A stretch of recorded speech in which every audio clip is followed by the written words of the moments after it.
Alhamdulillah.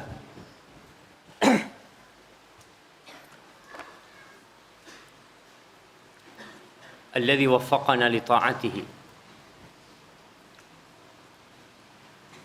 wa arsyadana ila sabili hudah. Segala puji bagi Allah Jalla Jalaluh yang telah memberikan taufiknya kepada kita untuk taat dan patuh kepadanya.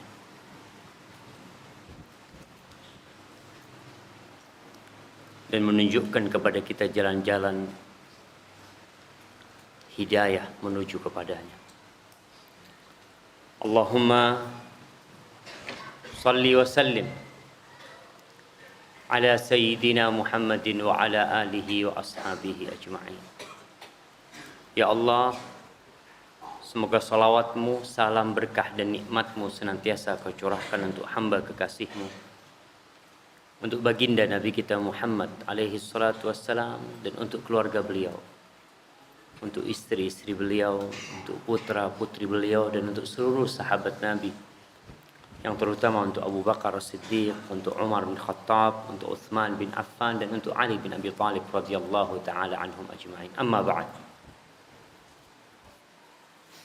Jamaah rahimakumullah. Betapa indahnya musim penghujan ini. Kita melihat banyak ciptaan Allah yang tidak keluar hanya di musim hujan. Antum lihat laron ini jamaah. Masya Allah. Berapa juta laron Allah ciptakan dalam semalam. Dan setelah itu Allah musnahkan mereka. Kalau dunia dan isinya, kata Rasul sallallahu alaihi wasallam, la ta'dilu 'indallah janaha ba'udah, tidak setara di sisi Allah dengan satu sayap nyamuk, apalagi dengan satu sayap laron. Tapi hadza khalqullah fa'aruni madza khalaqal ladzina min duni. Inilah ciptaan Allah, dan tunjukkan kepada kami mana ciptaan sesembahan-sesembahan selain Allah yang disembah, yang manusia beribadah kepadanya, sedangkan mereka tidak menciptakan sesuatu dalam kehidupan ini. Ahibati fillah, kita akan lanjutkan kajian kita tentang az-zulmu zulumat. Kezaliman adalah merupakan kegelapan. Dan kita semua faham bahwa kezaliman yang paling nyata adalah kesyirikan kepada Allah. Dan sampai saat ini tidak sedikit manusia yang berbuat syirik, mengabdi kepada selain Allah. Padahal Allah mengingatkan mereka dalam Al-Quran berulang kali agar mereka tidak terkecoh dengan godaan-godaan iblis. Allah mengatakan, am khuliqu min ghairi syai'in am humul khaliqun am khalaqus samawati wal ard. Apakah mereka ada dengan begitu saja, atau mereka yang menciptakan diri mereka sendiri, atau mereka menciptakan langit dan bumi ini? Na'udzubillahi an nusyrika bihi syai'an wa nahnu na'lamu wa nastaghfiruhu lima la na'lamu. Baik, kita lanjutkan. Fadhal. Bismillahirrahmanirrahim. Alhamdulillahirabbil alamin, wassalatu wassalamu ala rasulihil amin, Muhammadin wa ala alihi wa ashabihi ajmain. Allahumma ighfir lana wa li syaikina wa li walidayhi wa li masyaikhi wa li jami'il muslimin. Yaqulu Imam Abu Abdullah Muhammad bin Ismail ibn Ibrahim bin Mughirah ibn Bardisbah al-Bukhari rahimahullahu ta'ala fi adabil mufrad. Babu zulmi zulumatun. Tsumma qala hadatsana Hatim qala hadatsana Hasan ibn Ja'far qala hadatsana Al-Munkadir ibn Muhammad ibn Al-Munkadir an abihi an Jabir radhiyallahu ta'ala anhu qala qala Rasulullah sallallahu alaihi wasallam yakunu fi akhir ummati maskun وخطف وخصف ويبدأ بأهل المظالم. ثم قال حدثنا أحمد بن يونس قال حدثنا عبد العزيز بن الماجشون قال أخبرني عبد الله بن دينار عن ابن عمر رضي الله تعالى عنهما عن النبي صلى الله عليه وسلم قال الظلم ظلمات يوم القيامة.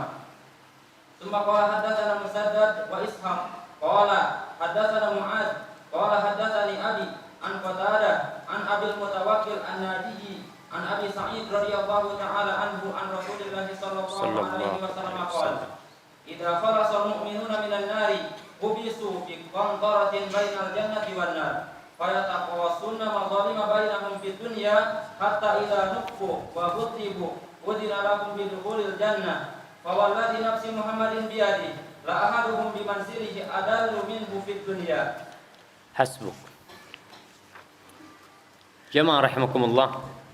Al-Imam Bukhari menyebutkan sebuah hadis yang dhaif di sini secara sanad.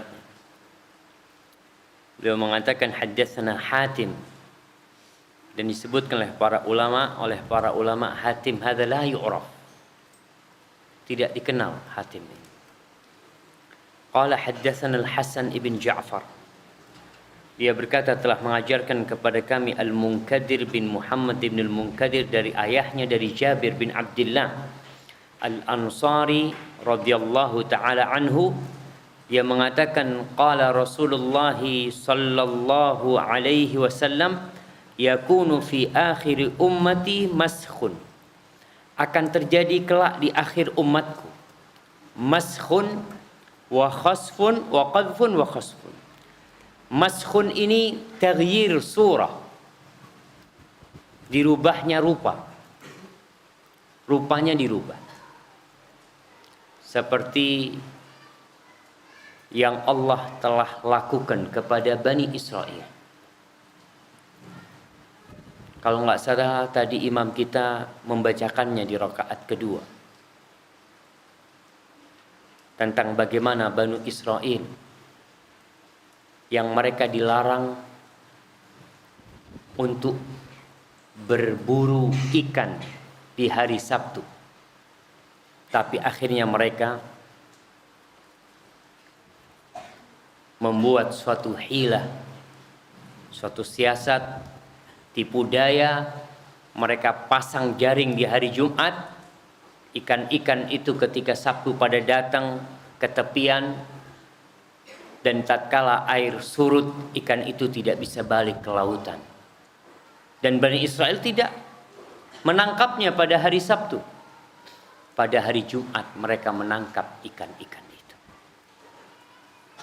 Lalu Allah laknat mereka. Kunu qiradatan khasi. Allah jadikan mereka qiradah, kera-kera, wa khanazir, Allah jadikan mereka babi-babi. Na'udzubillah min dzalik. Akan terjadi di akhir umatku itu dirubahnya rupa. Wa qadhfun, qadhf itu dilemparinya batu dari langit. Jadi rumah-rumah yang tertimpa kadangkala. Allah jamaah kalau nggak salah tahun lalu atau 2 tahun yang lalu di Banjarnegara terjadi longsor dari gunung sebelah yang menimpa satu kampung. Mungkin semisal itu qadhf.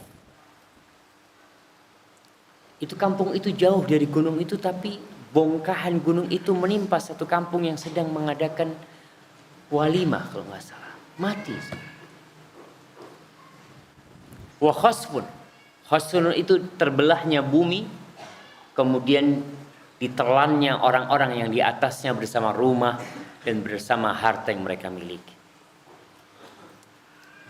Wa yubda bi ahlil madzalim, dan akan dimulai dengan orang-orang yang melakukan kezaliman. Hadis ini dhaif secara sanadnya, tapi secara makna di dalam riwayat Tirmidzi Rasulullah sallallahu alaihi wasallam mengatakan akan terjadi di akhir umatku ini dirubahnya rupa mereka dilemparinya dengan batu dari langit kepada mereka, kemudian ditelannya mereka oleh bumi. Kapan? Rasul sallallahu alaihi wasallam mengatakan, idza zaharatil qainat wal ma'azif wa syuribatil khumur. Apabila ada 3 hal. Yang pertama, bila muncul biduan-biduan. Apa artinya biduan? Nah, penyanyi perempuan. Nah, biduan-biduan. Dan nampak sekarang. Allahu Akbar. Di kampung-kampung. Mereka kalau punya acara, punya hajatan, ngundang siapa? Ngundang siapa jemaah? Biduan. Penyanyi-penyanyi dangdut dengan goyangnya yang goyang gergaji. Allah jemaah. Entah anda nggak tahu kenapa disebut goyang gergaji, apa karena kayak gergaji gitu jemaah ya. Ada yang goyang apa lagi? Hah? Dombrek. Allahu Akbar. Dan itu di hajatan-hajatan mereka. Mereka mengadakan seperti itu. Pernah di kampung kita, mereka mengadakan acara 17-an Agustus kalau nggak salah. Atau selain itu acara, itu yang diundang bukan perempuan, tapi bencong-bencong. Dan mereka tersenyum, tertawa, berbahagia. Nggak pernah takut azab Allah turun kepada mereka. Dan itu sudah nampak dengan jelas sekali. Biduan-biduan ini di segala tempatnya. Tempat-tempat kemaksiatan merajalela. Wal ma'azif, dan nampak musik-musik, alat-alat musik. Dulu mungkin alat-alat musik sangat sedikit di masa Rasul sallallahu alaihi wasallam. Sudah ada. Sejak zaman Fir'aun sudah ada tuh alat-alat musik. Tapi nampak dengan jelas di akhir zaman. Bahkan di sekolah-sekolah mereka diajarin musik. Dijauhkan dari mengingat Allah Jalla Jalaluhu. Tidak membuat mereka lebih dekat kepada Allah. Kalau kita melihat, ya, kita ingin memiliki anak bangsa yang berkarakter. Tapi bagaimana mereka akan berkarakter tatkala mereka lupa dengan pencipta mereka? Wa minan nasi man yashri lahwal hadith, man yashtari lahwal hadith, man yashtari lahwal hadith. Untuk apa? Wa yattakhidha huzwa. Kaifa al-ayat jamaah? Wa minan nasi man yashtari lahwal hadith liyudilla an sabilillah. Tuh ada orang-orang yang beli dia jamaah. Ucapan-ucapan yang tidak berguna.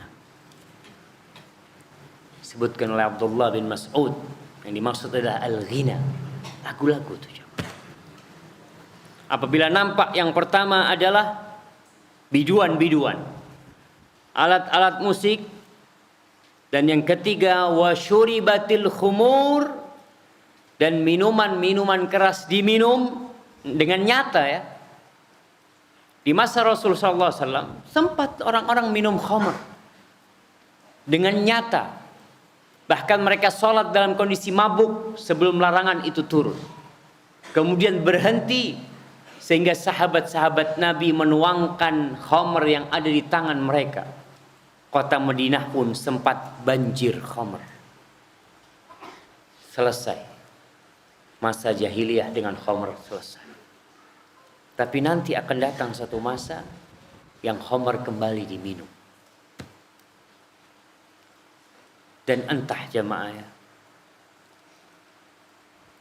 ana rasa yang menyebabkan orang masih minum khamr sampai saat ini, kebanyakan di antara mereka tidak mendapatkan ketenangan dalam kehidupan ini. tidak mendapatkan kebahagiaan. Sehingga 17 orang mati sekaligus karena minum oplosan. Sebagian orang tidak minum khamr tapi ngelem. Anak-anak SMP, anak-anak SD kadang-kadang udah ngelem. Dan kalau kita lihat negeri kita menjadi salah satu sentral penjualan narkoba. Kalau antum lihat, subhanallah. Semoga Allah menjaga negeri kita dan kerja keras BNN semoga membuahkan hasil. Karena yang kita takutkan apabila mereka tidak berhasil, kita tunggu di adab Allah. Akan kita lihat di negeri kita yang namanya maskhun wa qadhfun wa khasfun. Na'udzubillah min dzalik. Jadi hadis yang ada dalam Adabul Mufrad ini yang mengatakan nanti akan dimulai dengan orang-orang yang zalim, itu tidak menutup kemungkinan mereka yang akan mendapatkan azab itu pertama kali. Tapi yang jelas sanad hadis ini dhaif. Barakallahu fikum. Adapun hadis yang selanjutnya, Imam Bukhari mengatakan telah mengajarkan kepada kami Ahmad bin Yunus, dia berkata telah mengajarkan kepada kami Abdul Aziz bin al-Majishun. Qala akhbarani Abdullah bin Dinar dari Abdullah bin Umar bin Khattab radhiyallahu taala anhuma dari Nabi sallallahu alaihi wasallam, "Adz-dzulmu dzulumat yaumal qiyamah." Seperti pada hadis yang sebelumnya, kezaliman adalah kegelapan. Orang itu akan hidup gelap di dunia ini gara-gara kezaliman dia. Dan tidak sedikit orang-orang yang berbuat zalim, dia merasakan kegelapan hidup dia di sini. Yang mengambil hartanya orang, yang makan hartanya anak yatim, yang mindah patok tanah. Hidup mereka sengsara. Dan di antara bentuk kezaliman yang banyak di negeri kita, riba. Pelaku riba tuh dipikir dia tidak berbuat zalim tuh. Dia sita rumah orang. Orang punya utang 30 juta, Masya Allah. Ada seorang polisi bercerita, subhanallah. Dia datang, Ustaz, ana bingung Ustaz. Ana baru saja mengeksekusi sebuah rumah. Orang itu sudah mati Ustaz. Punya utang 30 juta. Udah berapa tahun yang lalu. Itu keluarganya harus keluar dari rumahnya. Karena sekarang utangnya sudah 175 atau 135 dari 30 juta. Siapa yang mengatakan bank-bank itu tidak ad'afan mudha'afah? Kau lihat realita mereka. Makanya disebut orang-orang yang meminjamkan uang itu apa? Lintah darah. Kalau lintah jamaah, lintah air tuh, apa yang dia lakukan? Dia nyedot darah kita, ketika sudah kenyang dia lepas. Tapi kalau lintah darat, dia sedot darah kita sampai kita yang mati. Dia tidak pernah merasakan kepuasan. Berbeda dengan lintah air. Ada masanya dia harus melepas dirinya, karena udah kenyang. Tapi lintah darat lah. Dan itu satu kezaliman yang na'udzubillah. Di dalam riwayat Ahmad ditambahkan, ya ayuhan nas ittaqudz zulm. Dalam riwayat Imam Ahmad disebutkan, wahai manusia, takutlah kalian kepada kezaliman. Ittaqudz zulm. Jadikan antara kalian dengan kezaliman itu satu tameng yang menyebabkan kalian tidak melakukan kezaliman. Wa fi riwayah, iyyakum wadz zulm. Hindari kezaliman. Kita udah bahas tuh kezaliman. Dan di antara bentuk kezaliman yang paling berat kata Muharib, selain yang kita bicarakan tentang kesyirikan, adlamun nas man zalama li ghairihi. Manusia yang paling zalim adalah yang menzalimin orang lain. Kita ini diciptakan sama dari tanah. Tidak ada perbedaan di antara kita. Tapi orang-orang yang melakukan kezaliman karena dia merasa lebih kuat dari yang lain. Baik. Hadis yang selanjutnya. Imam Bukhari mengatakan telah mengajarkan kepada kami Musaddad wa Ishaq. Keduanya berkata telah mengajarkan kepada kami Mu'ad. Dia berkata telah mengajarkan kepadaku ayahku. Dari Qatadah ibn Da'am as-Sadusi, dari Abil Mutawakkil An-Naji, ini tabi'in meriwayatkan dari tabi'in, dari Abi Sa'id Al-Khudri radhiyallahu taala anhu, dari Rasulullah sallallahu alaihi wasallam, beliau bersabda, "Idza khalasal mu'minun minan nar." Apabila orang-orang yang beriman telah selamat dari api neraka. Kita tahu jamaah dahsyatnya api neraka. Allah mengatakan, waji'a yawma idzin bi jahannam yawma idzin yatadzakkarul insan wa anna lahu dzikr. Pada hari itu didatangkan neraka jahanam, didatangkan neraka jahanam. Tatkala manusia sudah berada di padang mahsyar, yu'ta bi jahannam laha sab'una alfi zimam wa ma'a kulli zimamin sab'una alfi malak. Akan didatangkan neraka jahanam, diseret jamaah. Neraka jahanam itu memiliki 70.000 tali kekang. Dengan setiap tali kekang itu ada 70.000 malaikat yang menyeretnya. Pada hari itu manusia mengingat. Ingat dengan dosa-dosanya. Ingat kalau dia sudah harus masuk neraka. Ingat tentang kebesaran Allah. Wa anna lahu dzikra. Yaqulu ya laitani qaddamtu li hayati. Dia mengatakan, andai kata di masa aku hidup, aku berbuat amal kebajikan. Aku menabung amal soleh. Aku tidak menzalimin manusia. Tapi apa gunanya? Ketika mereka menyesal pada waktu itu. Maka ya jamaah, teman kita yang baik adalah yang senantiasa memperingatkan kita, menakut-nakutin kita. Jangan hati-hati, kau nggak boleh kayak gitu, haram yang itu. Ittaqillah, ittaqin nar. Terus nakut-nakutin. Itu lebih baik sehingga engkau siap-siap menghadapi ancaman tersebut. Daripada sahib yang senantiasa memudah-mudahkan urusan. Aduhlah, jangan terlalu berlebih-lebihan. Allah Ghafurur Rahim. Allah mengatakan wa rahmati wasi'at kulla syai'. Rahmatku meliputi segala sesuatu. Dan semua orang akan melewati neraka. Allah sudah menetapkan hal itu. Allah mengatakan wa in minkum illa wariduha kana ala rabbika hatman maqdiya thumma nunajjil ladzina ittaqaw wa nadharu adh-dhalimina fiha jithiya. Kata Allah, tidak ada satupun di antara kalian kecuali akan melewatinya. Semuanya akan melewati jemaah.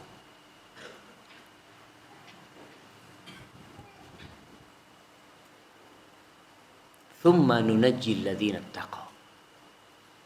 Kemudian kami menyelamatkan orang-orang yang bertakwa. Jadi kalau ada omongan di masyarakat mengatakan, Ustaz, katanya semua orang pasti lewat neraka, Ustaz. Artinya semua orang Islam walaupun soleh, walaupun ahli ibadah, dia pasti masuk neraka dulu baru masuk surga. Yang dimaksud dengan wariduha adalah melewatinya. Melewatin sirat yang ada di atas neraka jahanam. Ya mereka melewatin sirat itu sesuai dengan amal soleh mereka. Sesuai dengan amal mereka. Dan silaturahim akan memberikan syafaat nanti. Quran yang kita baca akan memberikan syafaat nanti. salawat yang senantiasa kita bacakan untuk Nabi alaihissalam kelak akan memberikan syafaat nanti. Apabila mereka yang beriman ini sudah selamat semuanya dari api neraka, sudah melewati. Nas'alullah tabaraka wa ta'ala an yusallimana. Karena doa para nabi, dan tidak ada yang berbicara pada waktu itu kecuali nabi. Yang diomongkan para nabi ketika itu, Allahumma sallim sallim. Ya Allah selamatkan, ya Allah selamatkan. Hanya itu yang mereka pinta. Hubisu biqantaratin bainal jannati wan nar. Mereka setelah melewati neraka jahanam, mereka berada di ujung neraka. Selesai sudah. Ternyata mereka tidak langsung masuk surga. Mereka masih ditahan di atas jembatan. Dari Sirat ada jembatan menuju ke surga. Mereka ditahan di sana. Kenapa ditahan? Antum ingat dengan ucapan Imam Ahmad bin Hanbal rahmatullah alaih ketika beliau ditanya, ya Imam, mata raha? Wahai Imam, kapan istirahat? Beliau menjawab, fi awwali qadamin tabauha fil jannah. Di telapak kakimu yang pertama kau letakkan di surga, itu baru istirahat. Ternyata orang setelah melewati neraka belum istirahat. Masih ditahan di atas jembatan. Ada apa lagi di sana? Rasul sallallahu alaihi wasallam mengatakan, "Fayataqasuna madzalim bainahum fid dunya." Ternyata nih orang-orang yang masuk surga ada sedikit masalah di antara mereka. Jadi ada kisos di antara mereka. Selain kisos yang di padang mahsyar, ini kisos di antara mereka yang sudah dijamin masuk surga, udah lewat neraka udah. Mereka punya kesalahan-kesalahan kecil yang tidak melazimkan mereka untuk masuk neraka. Karena kalau dosa-dosa besar, mereka akan masuk neraka. Kalau Allah tidak mengampuni mereka. Tapi ini mereka ada kesalahan-kesalahan kecil di antara mereka yang kemudian diadakan kisos. Dan subhanallah, pada kesempatan yang lalu kita telah sampaikan bagaimana keadilan Allah.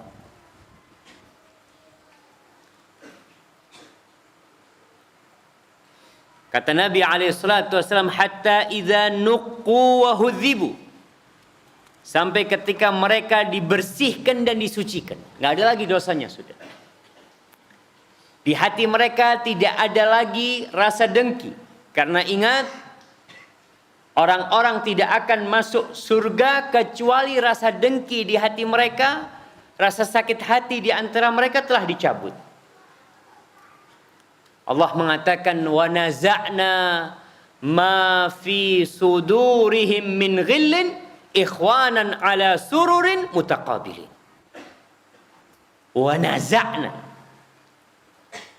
dan kami cabut apa yang ada dalam dada mereka dari sifat dengki, ada rasa dengki.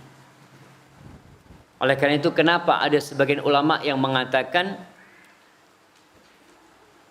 ghil, iri, dengki ini itu seperti pohon yang ada di dalam hati manusia. Akarnya masuk ke dalam hati. Dia nggak bisa dicabut di dunia, tapi hanya bisa dipangkas, dipotong. Nanti berapa hari, berapa bulan muncul lagi, kita potong lagi. Ada orang yang menyirami rasa dengkinya, irinya, sehingga hidup melarat dan sengsara orang itu. Tapi ada orang yang setiap tumbuh dipotong, dia minta sama Allah supaya disucikan hatinya. Kapan akan dicabut nih pohonnya? Akarnya akan dicabut ketika mereka mau masuk surga. Di sini nih, di qantarah, di jembatan antara neraka jahanam sama surga itu, di situ dibersihkan mereka. Ketika mereka kisos, sebagian ulama mengatakan mereka saling memaafkan pada waktu itu, selesai sudah. Karena mereka tahu mau masuk surga, ada apa ribut sama saudara yang sudah. Udah dimaafin semuanya sudah. Mereka masuk surga bareng-bareng. Itu ketika itu terjadi. Udzina lahum bidukhulil jannah. Mereka dipersilahkan untuk masuk surga. Apakah mereka bisa sembarangan masuk surga? La. Kelak pintu surga yang jumlahnya 8, yang luasnya dari Makkah ke Hajar, itu ya'ti yaumal qiyamah fa idza bihi kadhib minaz ziham, penuh dengan manusia. Jadi mereka diizinkan masuk surga, meninggalkan kontorah itu menuju ke pintu surga yang 8. Tapi mereka belum bisa masuk surga karena malaikat yang menjaga pintu surga tidak membukakan buat mereka. Dalam riwayat-riwayat disebutkan nama malaikat itu adalah Ridwan. Walaupun ternyata tidak disebutkan dalam hadis-hadis yang sahih. Ketika mereka minta dibukakan, enggak ada. Sampai datang Nabi kita Muhammad sallallahu alaihi wasallam, fa'akhudhu bihalaqatil bab. Aku pegang tuh tempat besi untuk mengetuk pintu itu. Aku ketuk. Faqal man? Siapa yang ngetuk pintu katanya? Apa kata Nabiuna al-Karim sallallahu alaihi wasallam? Qala Muhammad. Kata malaikat ini, aku diperintahkan untuk tidak membukakan buat siapapun kecuali kau dulu yang masuk surga. Sallallahu ala nabiyina Muhammad. Semoga kita bisa masuk surga bersama Nabi alaihi salatu wassalam. Di beberapa riwayat disebutkan ketika Nabi mau masuk surga ada seorang wanita yang nyelonong mau masuk bersama Nabi alaihi salatu wassalam. Nabi bertanya kepada dia, kau siapa? Kata dia, aku wanita yang merawat anak-anak yatim ya Rasulullah SAW. Di sini para ulama menjelaskan tentang sabda Nabi alaihi salatu wassalam, ana wa kafilul yatim kahatain.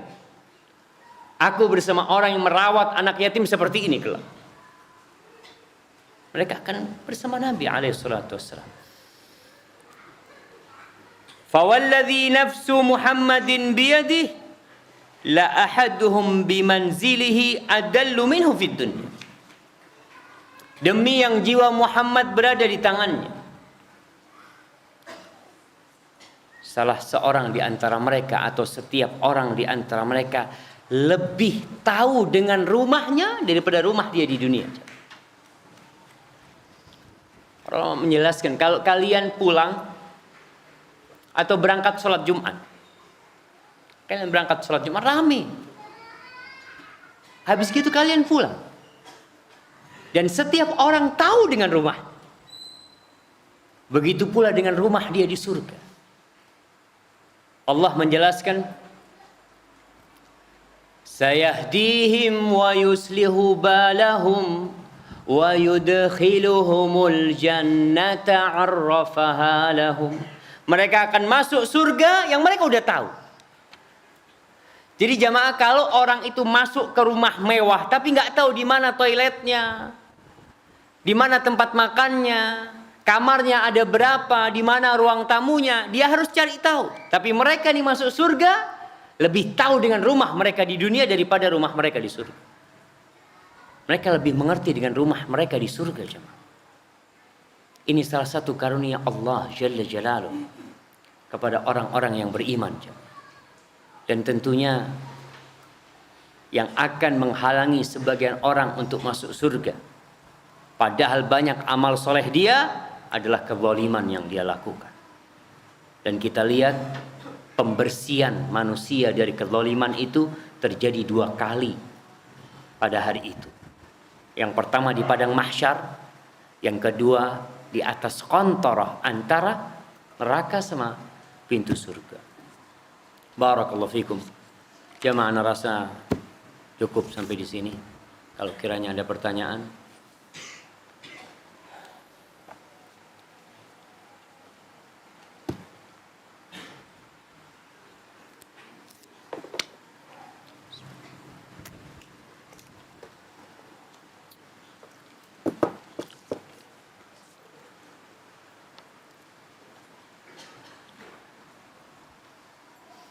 Nah,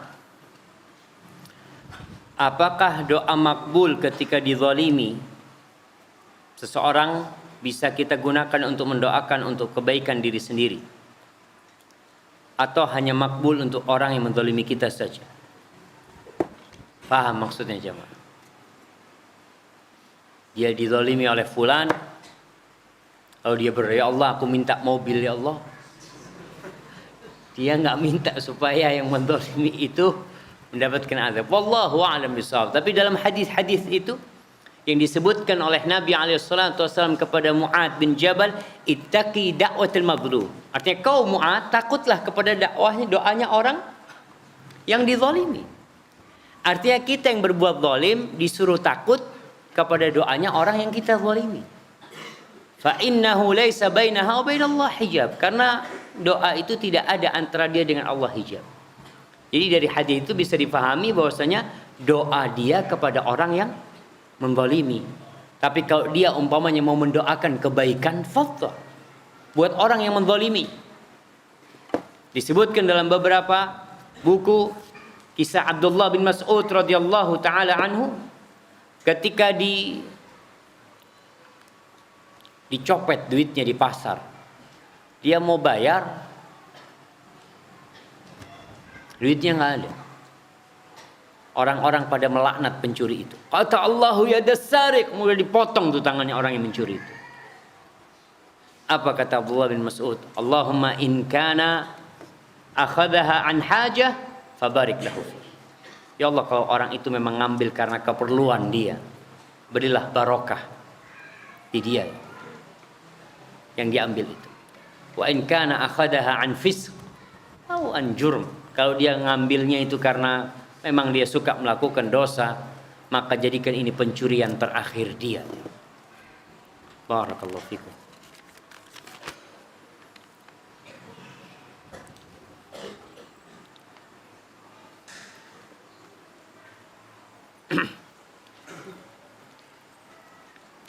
Di desa ana ada masjid yang sunnah, jaraknya agak jauh. Sedangkan masjid dekat rumah belum sunnah. Ana dari kecil terbiasa sholat berjamaah di masjid dekat rumah. Semenjak kenal sunnah, ana memutuskan tetap sholat di sana dengan tujuan agar mempunyai hubungan relasi dengan jamaah di sana. Sehingga suatu saat setelah ana lulus dari STD, ana bisa mudah diterima dalam berdakwah. Lebih baik sholat berjamaah di masjid sunnah yang jauh atau masjid yang belum sunnah yang dekat dengan tujuan seperti di atas. Jamaah, kalau kita bicara lebih utama mana sholat di masjid, tentunya masjid yang jauh lebih utama daripada masjid yang dekat. Karena langkah-langkahnya akan lebih banyak di tempat itu. Yang kedua, masjid yang lebih lama lebih utama daripada masjid yang baru. Karena memang masjid yang lama sudah lama di situ ditegakkan sholat di sana. Yang ketiga, masjid yang jamaahnya lebih banyak, lebih utama daripada yang jamaahnya sedikit. Karena sholat seorang dengan 2 orang lebih utama daripada sholat seorang dengan 1 orang. Sholat dengan 3 orang lebih utama daripada sholat dengan 2 orang. Semakin banyak jamaahnya, semakin baik itu masjid. Tapi ada unsur-unsur lain yang menyebabkan kita sholat di tempat kita lebih utama. Di antaranya kalau masjid yang dekat rumah kita, yang tadi dikatakan belum nyunnah umpamanya. Kalau kita tinggalkan masjid itu nanti akan mati.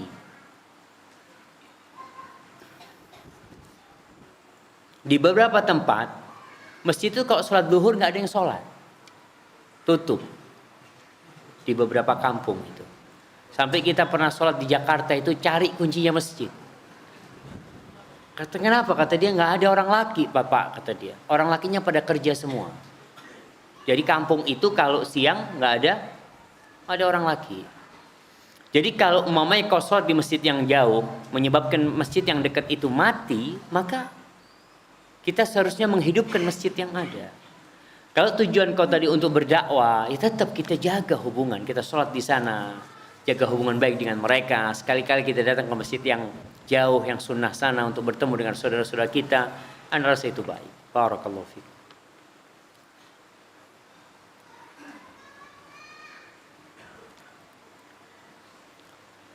Berkaitan tema pekan lalu, bab poin zalim terhadap diri sendiri dengan berbuat syirik. Apakah diampuni apabila orang berbuat syirik dan belum sempat bertaubat ia meninggal, namun ia didoakan atau dimohonkan ampun oleh anak-anaknya untuk orang tuanya? Mengingat doa para orang tua atau orang tuanya, mengingat doa para orang tua pada anak merupakan doa mustajab dan bekal amal saat seorang itu meninggal. Jazakallah khairan. Baik, berkaitan dengan orang yang melakukan kesyirikan jamaah, nyata dia melakukan kesyirikan, maka tidak ada ampunan buat orang itu. Apa firman Allah? Siapa yang ingat 70 marrah? Ada ayat yang mengatakan fala yaghfirallahu lahu. Man yadhkurul ayat syurah. La takum ala qabrihi abada. Aina hufadhuna ya syabab? Mana yang hafal Quran ini? Dibantu Ustaz. Nah, akhirnya kita harus nyontek jemaah. Antum nggak ada yang mengingatkan ana? Isyil ayah.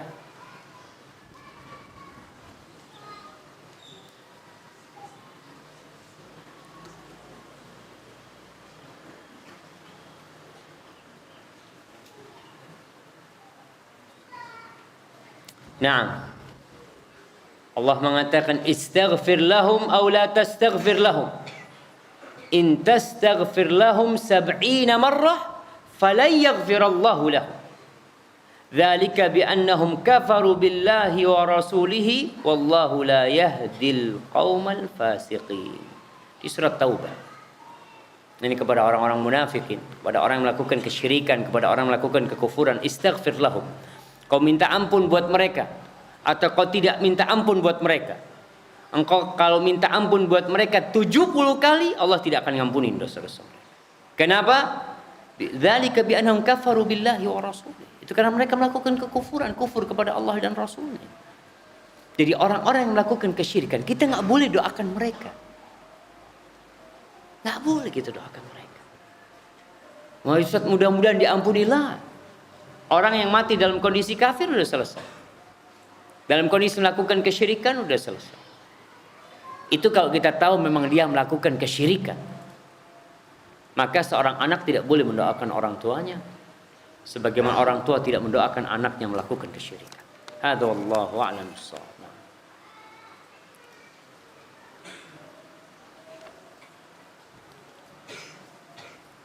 Nah, maaf di luar tema Ustaz. Ana ingin menanyakan apakah kita juga wajib menjawab salam yang salamnya itu enggak fasih.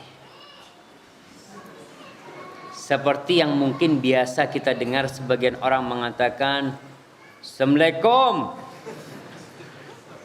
atau Melekom atau sebagainya. Allahu Akbar.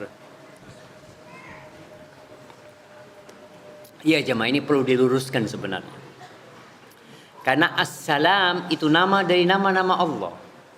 Yang nggak boleh kita ringkas. Mamanya kalau mengatakan Assalamualaikum,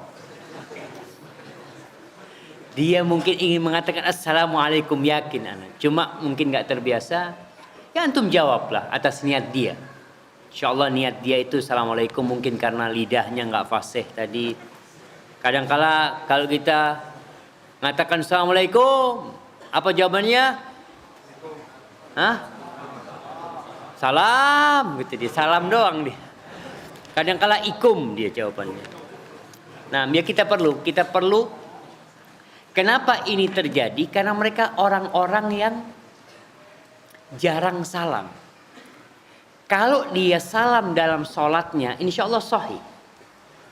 Nggak mungkin dia ketika sholat mengatakan Assalamualaikum, Assalamualaikum. Kayaknya nggak mungkin jamaah. Mesti dia ngatakan assalamualaikum. Tapi ketika salam kepada orang dia pikir nggak sama dengan salam waktu sholat, padahal satu sebenarnya. Maka perlu untuk jawab, ngatakan waalaikumsalam supaya terbiasa dia dengar salam itu kupingnya nanti. Barakallahu fikum.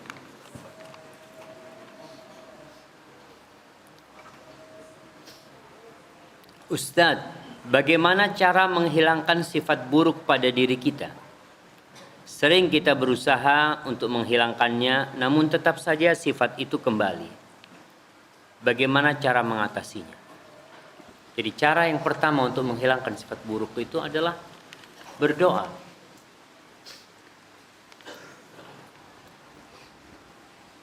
Allah mengatakan ud'uni astajib lakum. Maka kau perlu berdoa memohon kepada Allah agar sifat buruk itu dihilangkan.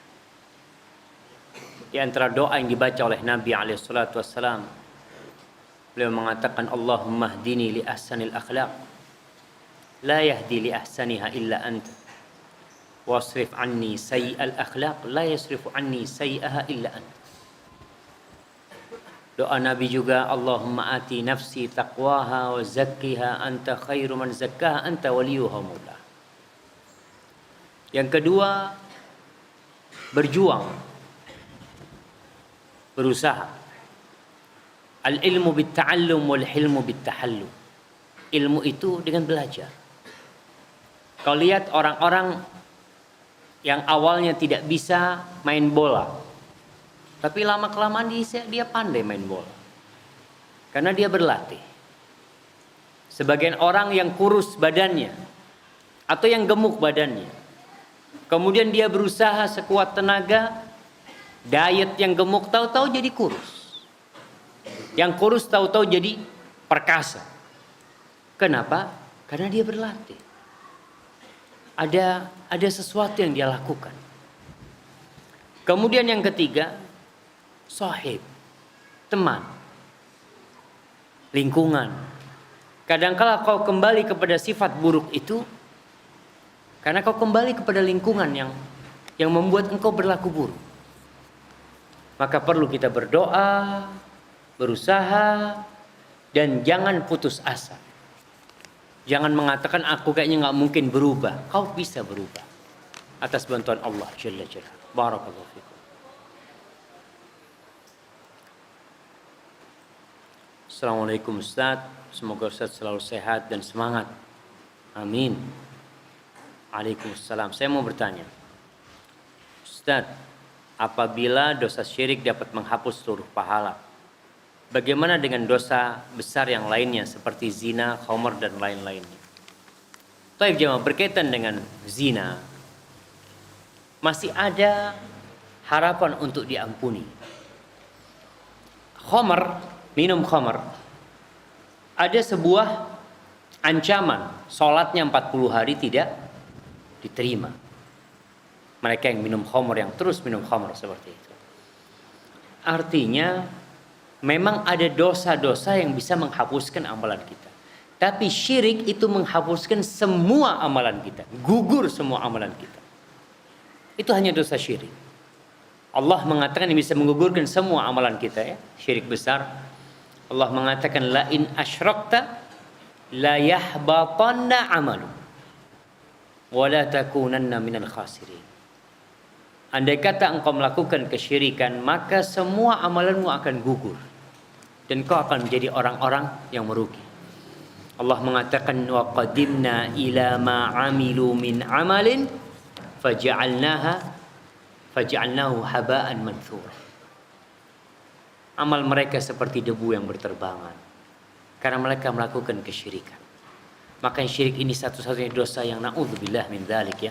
Kita berlindung kepada Allah dari semua dosa besar dan dosa kecil, terutama dosa syirik ini.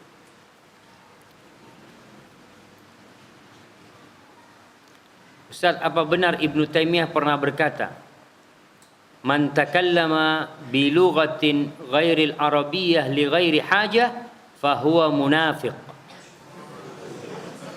Ustaz nandang, Ustaz. Ustaz pernah dengar ini, Ustaz? Nggak pernah dengar aneh. Tapi memang Ibnu Taimiyah termasuk yang keras terhadap orang-orang yang tidak mau berbahasa Arab. Sedangkan dia bisa. Beliau mengatakan al-Arabiyyah minad din. Bahasa Arab itu termasuk agama. Jadi bukan urusan bahasa Arab itu hanya diwajibkan di kampus STDI karena sebagian mahasiswa tidak menganggapnya bagian dari agamanya. Keluar dari kampus, masuk ke warung sebelah, Ustaz, bukan di STDI. Insyaallah. Jadi merasa bukan bagian dari agama dia. Sehingga dia tidak punya motivasi dalam dirinya yang mendorong dia untuk berbahasa Arab.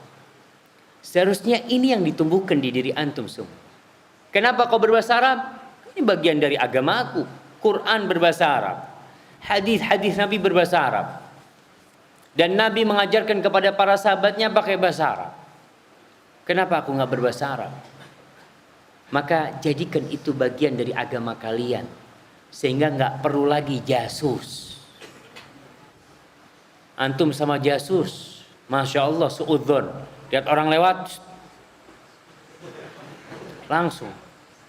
Dan sebagian mahasiswa, anak ceritakan di kelas itu, mereka punya apa istilahnya bilingual language, yang bahasanya bisa berubah-ubah otomatis itu. Jadi kalau ada mahasiswa berhenti duduk di depan sana, ada ustadz lewat, langsung ganti bahasa Arab itu ya, bahasa Arab. Ustadznya lewat, bahasa Indonesia lagi gitu ya, Masya Allah mereka itu canggih mereka.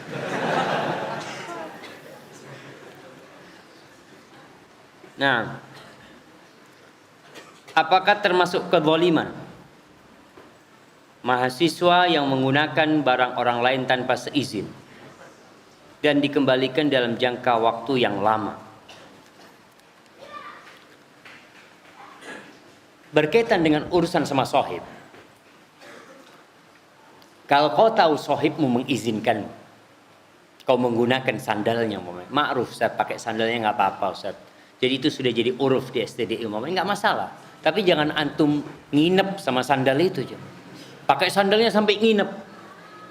Yang menjadi uruf itu pakai sandal wudhu terus dibalikin. Kalau antum pakai kemudian jalan-jalan nggak antum balikin, zalim antum. Ke tempat sohibnya sandalnya nggak dipakai. Jadi kalau pakai barang saudara antum tahu dia itu mengizinkan, maka antum pakai, nggak ada masalah. Tapi kalau antum tidak tahu, bisa jadi dia mengizinkan Ustaz, bisa jadi enggak, antum jangan pakai. Antum jangan pakai. Karena itu tetap ada kezaliman ketika kau menggunakan hak saudaramu yang kau ragu dia mengizinkan atau tidak. Apalagi disebutkan dalam jangka waktu yang lama. Dan biasanya yang pinjam kitab jemaah itu nggak balik tuh. Nah, makanya ada sebagian orang mengatakan aku nggak mau pinjemin buku. Karena apa? Karena nggak balik kalau pinjam buku. Bukannya dia bakhil, karena memang ada orang-orang yang tidak mengembalikannya. Ustaz, bagaimana sikap kita menghadapi orang yang jelas menampakkan hasadnya kepada kita? Saya diam dikira takut kepadanya. Padahal saya teringat hadis Nabi SAW yang mengatakan orang yang kuat yang mampu menahan emosinya.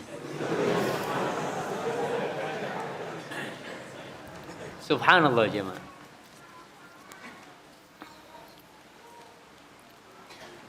Allah sudah memberikan arahan kepada kita bagaimana menghadapi orang-orang yang bersikap buruk kepada kita.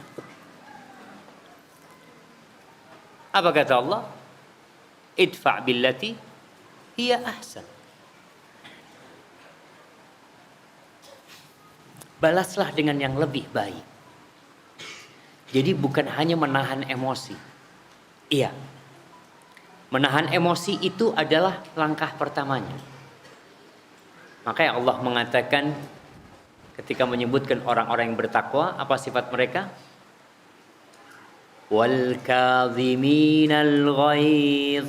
Mereka orang-orang yang suka menahan emosinya. Wal 'afina 'anil nas. Dari menahan emosi, mereka naik ke tingkatan selanjutnya, memaafkan orang. Antum maafkan.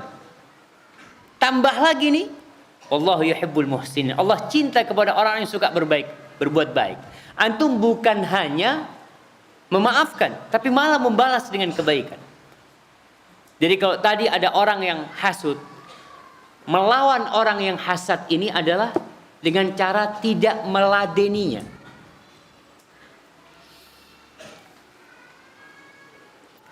Al-hasud la yasud. Orang yang hasad tidak akan menjadi pemimpin. Kemudian Anda lupa bait syair yang mengatakan hasad itu seperti api yang kalau dia dibiarkan maka dia akan memakan dirinya sendiri. Jadi antum menghadapi orang yang hasad ini, antum biarin, antum baikin dia, antum senyum sama dia.